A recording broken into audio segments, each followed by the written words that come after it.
kabar, Nak? Apa yang kamu rasakan hari ini? Alhamdulillah Bu, kabar saya baik hari ini Bu.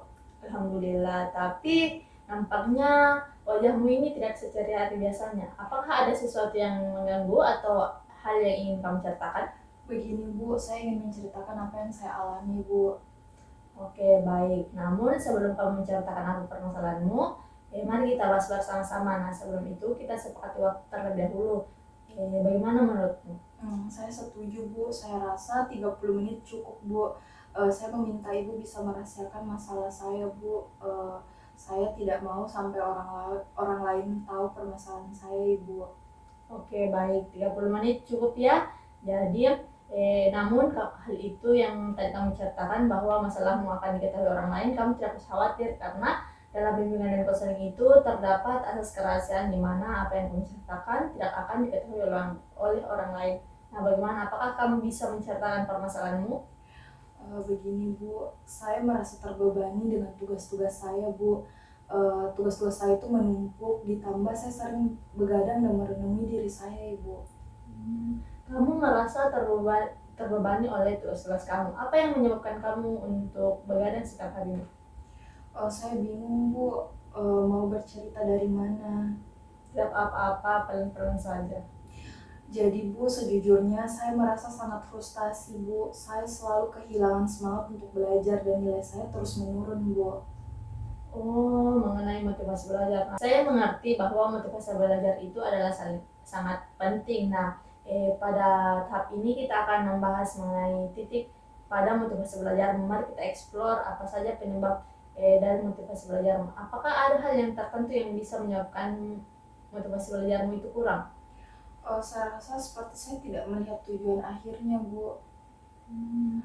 Saya hanya belajar karena harus, bukan karena saya benar-benar ingin mencapai sesuatu itu Bu.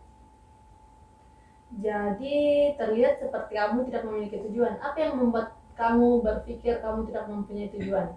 Saya tidak yakin apa yang ingin saya capai setelah lulus Bu.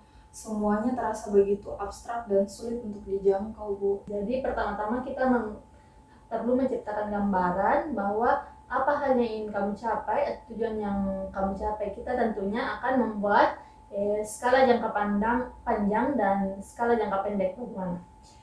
Itu mungkin bisa membantu Bu, tapi saya tidak yakin dari mana saya harus memulainya Ibu.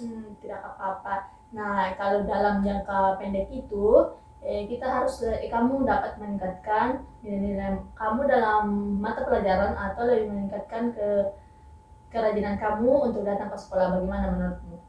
Ya Bu, itu terdengar lebih terjangkau. Saya pikir saya bisa mencobanya Ibu. Oke, baik.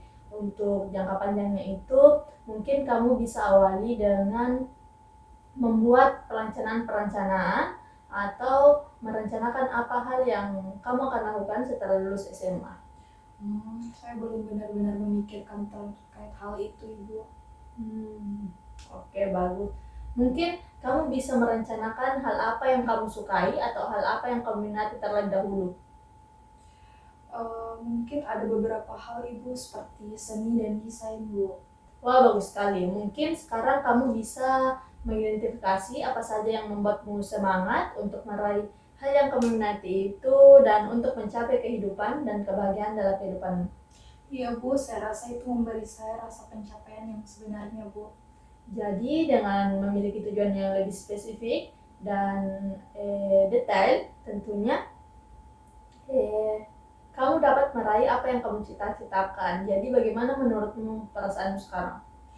Saya merasa lebih bersemangat Bu. Itu membuat saya ingin memulai dan saya rasa saya menemukan langkah-langkah kecil untuk mencapainya. Saya merasa lebih fokus dan memilih arah yang lebih jelas Ibu. Oke, bagus sekali. Iya Bu, saya pikir ini akan sangat membantu kefokusan saya Ibu. Baiklah, selalu ingat bahwa proses itu pasti memerlukan banyak waktu dan kamu sudah ingin mempercayakan diri kamu bahwa kamu sudah melangkah lebih baik untuk berpikir positif. Nah, bagaimana jika kita membuat jadwal belajar yang terstruktur dan tercipta dalam lingkungan belajar yang mendukung? Bagaimana menurutmu? Saya pikir itu bisa membantu saya tetap fokus Ibu.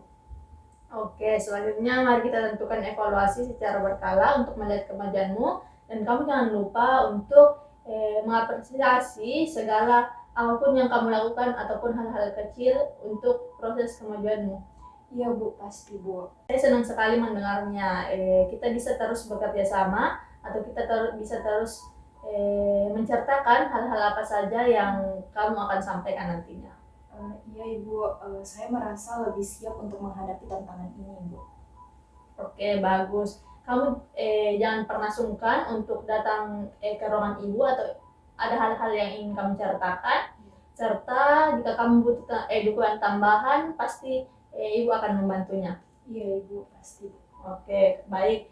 Mungkin kalau begitu proses konseling pada kesempatan kali ini sudah cukup. Dan saya harap kamu jangan sungkan untuk menceritakan apapun ke ibu. Iya Bu, saya juga pribadi sangat berterima kasih karena Ibu sudah mau membantu saya dan saya sekarang sudah merasa cukup lega Bu dan semangat lagi.